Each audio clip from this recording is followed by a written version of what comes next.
There's no losing, only learning. There's no failure, only opportunities. And there's no problems, only solutions. So to me, what failure is the mother of all success. If it wasn't for Michael Jordan getting cut from his 9th grade basketball team, he wouldn't have become Michael Jordan. You know, if it wasn't for, I seen an article the other day where they were talking about Oprah Winfrey and how she got fired because she wasn't good for television. You know, you got people like Walt Disney who got fired, if I'm not mistaken, from a newspaper saying he had no imagination.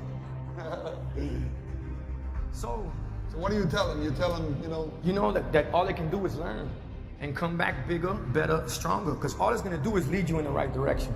See, if you're always winning, then you don't really understand what it is to win. You got to take those losses. You got to take those hits. There's got to be the valleys, the peaks, the ups, the downs. In order for you to, when it does happen, you go, wow, qué rico. You know, this is what it's all about. And not only that, it's never about making it, guys. It's always about maintaining it. That's the toughest part. You know, they always say, well, por una gracias a Dios, you know, that we've had an amazing opportunity. Like you say, the upbringing has taught us it's all about the hard work, you know? But I think that when you do what you love, and one thing I love to do is I love to hustle. And what I mean by hustle, I love people to tell me no. I love people to tell me don't, it won't, impossible. And I always tell the kids at Slam, when I talk to them, I say, remember, in the word can't is the word can, and the word don't is the word do, and the word won't is the word won, and in the word impossible, which my daughter taught me, is possible. So when you apply that to everything that we got going on, man, I'm just having a lot of fun, you know, and that's why it feels like I don't think we're doing enough. But when you get in a certain position and you're able to touch people and hopefully motivate them and inspire them, through your life, your story, and what you've been through, it's a responsibility to give back, okay? And the feeling I had every morning, I looked in the mirror, was horrible. And I didn't want to feel like that anymore. And how I felt was a kid going nowhere, a kid that was scared. And most kids will accept that and look for help. But the best thing that happened to me, no one helped me. No one felt sorry for me. No one looked at me and said, like this day and age, they'll take you in and they'll tell everybody, stop picking on this person. Back then, they didn't care. The KKK marched in our 4th of July parades. They had to stay 100 yards back, but they marched in it. Wow. That's how this town was. And my mom cared about me, but my dad took our soul. And she, did the best she could. I had to figure out I wasn't going to be a punk kid all my life. So the only way I could turn around was to suffer. I had to build calluses in my brain the same way I built calluses on my hands. So I broke the Guinness Book of World Records for pull-ups a long time ago, but I failed at it twice. And I did 67,000 pull-ups in trying to break this record. So to do 4,030 pull-ups, I had to do 67,000 for training for that. Wow. And so what I realized is for me to become the man I wanted to become, I saw myself as the weakest person God ever created. But I never blamed God for anything he did to me. So I wanted to change that to be the hardest man ever created. Am I that? I don't know, but you had to have a goal. And my goal when I was sitting there, not going to school, being bullied, having no self-esteem, my goal was the only person that's gonna turn this person around is me. The only way I can turn around is put myself through the worst things possible a human being can ever endure. And that'd be the only way that I can build this brain to handle anything that comes in front of it, callousing my mind through pain and suffering. To grow, you must suffer. And some people will get it, and some people won't. But they have to see what their journey is to start their journey. Several people live to be 100 years old, and they have great lives, and they have great kids. Their kids go to college and all sort of stuff. But somewhere in their life, there was a point where they had a decision to make. They can go left or right on this path. Left was the easy route. Right was the hard route. A lot of people take the easy route. And they had a good life that way, but the better life was going to the right side. And you may have 20 years of pain and suffering to get past it, but a lot of us die never truly starting our journey. And I would tell this young person, you gotta start your journey. It may suck, but it will come out the other side where you're coasting. My biggest advice to give everybody in the world is, like I say, we live in an external world. Everything is you gotta see it, touch it, it's external. If you can for the rest of your life live inside of yourself, stop listening to people who are calling you fat, gay, transsexual, nigger, everything that is makes no sense. All these insecure people putting their insecurities on you, you gotta flush it out. You gotta just be whoever the hell God or whoever the hell you believe in. If you believe in nothing but yourself, I don't care what it is. You gotta take everything and throw it away. You have to believe in one thing, and that is yourself.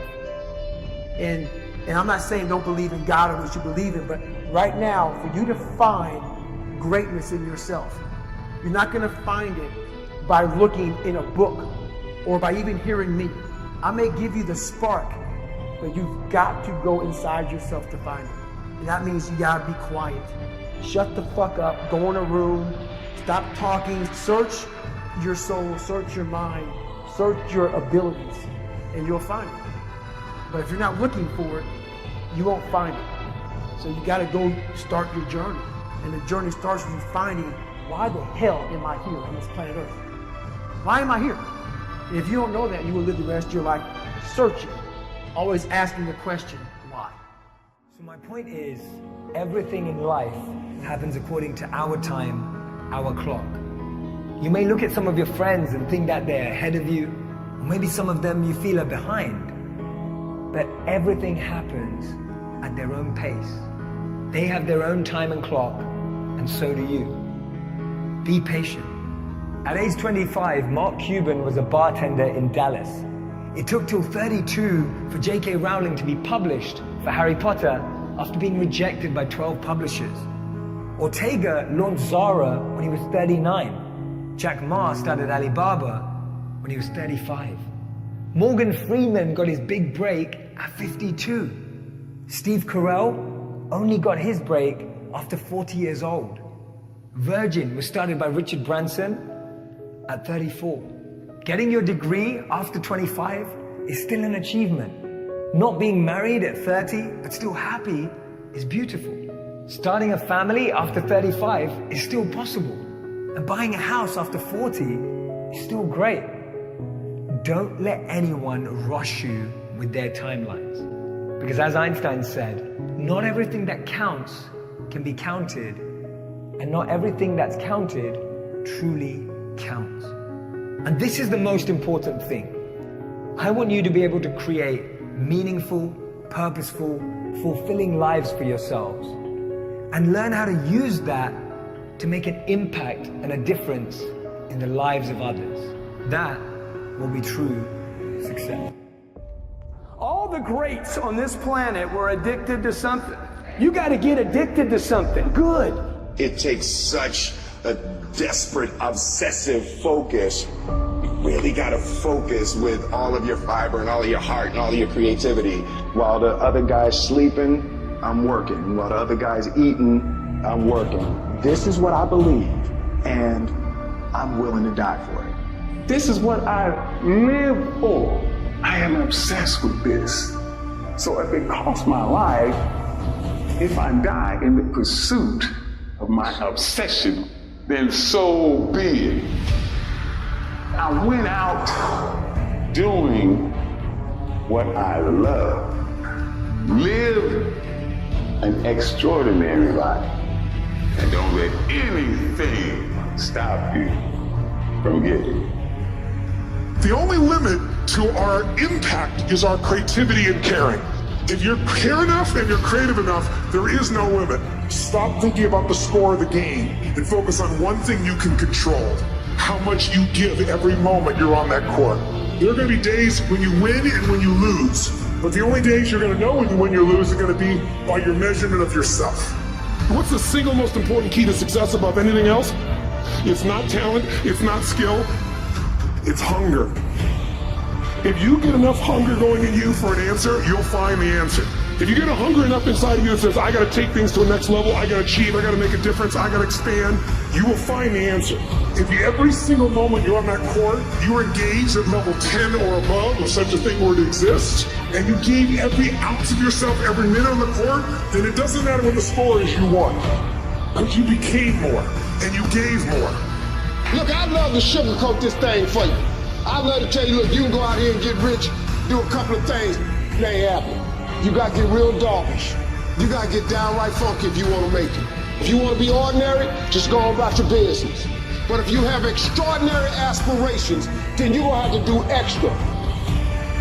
You have to decide if you are willing to do the things to put you in that category. All of you have extraordinary capabilities. All of you. Expand yourself. Take yourself out your comfort zone. You will fail in your comfort zone. Success is not a comfortable procedure. It is a very uncomfortable thing to attempt. So you got to get comfortable being uncomfortable if you ever want to be successful. Start putting some pressure on. Put some pressure on yourself. Get out here and get about it.